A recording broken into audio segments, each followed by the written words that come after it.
एक बार की बात है, एक गरीब किसान अपनी पत्नी के साथ एक झोपड़ी में रहता था।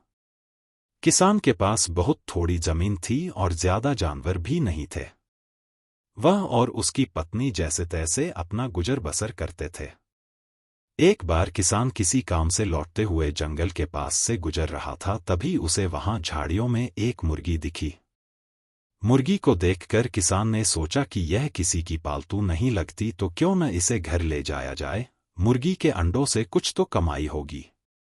ऐसा सोचकर किसान मुर्गी को घर ले आया। अगले दिन सुबह जब किसान और उसकी पत्नी सोकर उठे तो उनके आश्चर्य का ठिकाना न रहा। उस मुर्गी ने सिर्फ अंडा दिया था जो सोने का था। किसान और उसकी पत्नी बहुत खुश हुए। उन्हें समझ आ गया कि यह मुर्गी कोई आम मुर्गी नहीं थी, बल्कि एक जादुई मुर्गी थी। अगले दिन भी वही हुआ और उसके अगले दिन भी वही। नियम से रोज वह मुर्गी सुबह सोने का एक अंडा देती थी। मुर्गी के सोने का अंडे देने से धीरे धीरे किसान और उसकी पत्नी की गरीबी दूर होने लगी। अब उन्हें पैसों की कमी नहीं रही। लेकिन समय के साथ किसान और उसकी पत्नी लालची होने लगे। उन्होंने सोचा कि क्या ही अच्छा हो अगर मुर्गी रोज सोने के ज्यादा अंडे देना शुरू कर दे। दोनों का लालच दिन प्रतिदिन बढ़ने लगा।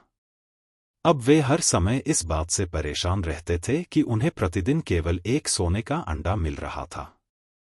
ऐसे ही अचानक एक दिन दोनों को विचार आया कि अगर मुर्गी सोने के अंडे दे रही है, तो उसके अंदर का हिस्सा भी निश्चित रूप से सोने का बना होगा।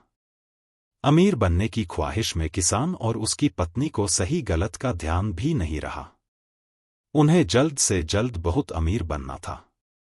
उन्होंने सोचा कि अगर वे मुर्गी को मार डालें तो उसके अंदर का सारा सोना उन्हें एक ही बार में मिल जाएगा। लालच में अंधे हो चुके किसान ने बेचारी मुर्गी को पकड़ा और मार डाला। जब उसने चाकू से उसका पेट फाड़ के देखा तो अफसोस, वहां कोई सोना नहीं था। सोने का अंडा देने वाली मुर्गी की कहानी से यह सीख मिलती है कि हमें कभी भी लालच नहीं करना चाहिए। ऐसा करने पर हमें इसके गलत परिणाम मिल सकते हैं और बाद में पछताना पड़ सकता है। इस कहानी में किसान और उसकी पत्नी रोज सोने का एक अंडा पाकर भी संतुष्ट नहीं थे। उन्हें लालच ने जकड़ लिया था व उन्हें और भी ज्यादा सोना चाहिए था। परिणाम यह हुआ कि वे भविष्य में हमेशा के लिए सोने के अंडे से हाथ धो बैठे।